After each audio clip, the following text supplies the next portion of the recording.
5-7 দিন গরমের একটা প্রচণ্ড ব্যবসা ছিল, সেই ব্যবসা ভাবটা কেটে আজকে বেশ ভালোই বাতাস চালু হয়েছে। পিছনের গাছগুলো যদি দেখেন, এখানে লাড়াচাড়া থেকে বুঝতে পারবেন যে কী পরিমাণ বাতাস।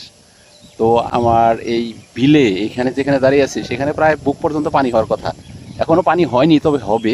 সেই পানি হওয়ার পরে কিন্তু আর এদিকে আসা যাবে না। তাই আমি এই আষাঢ়ের বিকেলবেলা আমি আমার বড় ছেলেকে নিয়ে এখানে বের হয়েছি, কারণ সারাদিন যে যেখানে যা কিছু করি না কেন সাংসারিক কাজে ব্যস্ত থাকি, বিকেলবেলায় যদি একটু একটা ছবি বা ভিডিও তুলি তাহলে হয়তো মনটা একটু পরিষ্কার বা ফ্রেশ হয়। তো আমার ছেলে তো প্রাইমারি স্কুলে পড়ে, তো ও পড়াশোনার পাশাপাশি তো আমার সাথে ভালোই সঙ্গ দেয়। তো আমার ছোটো ছেলেটা ঘুমাচ্ছে, বাড়িতে গেস্ট আসছিল, তো এরা চলে যাওয়ার পরে তো আমরা একটু বের হলাম। তো আজকে প্রায় আষাঢ় মাসের বেশ শেষের দিকে প্রায়, আর এরকম একটা সুন্দর প্রকৃতিটাকে যদি যখনই আমরা হাতের কাছে পাই, আমরা যদি উপলব্ধি করতে পারি তাহলে কিন্তু অবশ্যই আমাদের ভালো লাগবে।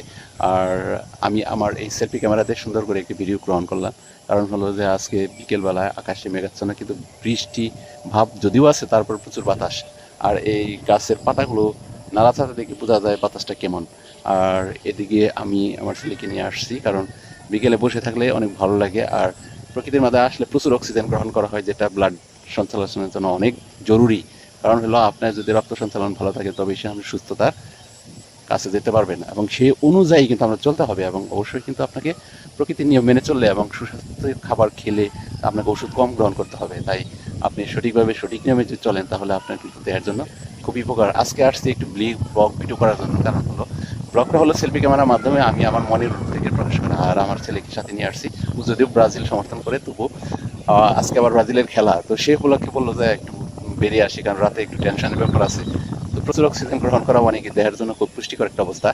তো আমার ছোট ছেলেটা ও আবার আর্জেন্টিনা, তো মাঝে মাঝে আবার ব্রাজিলের সমর্থন করে।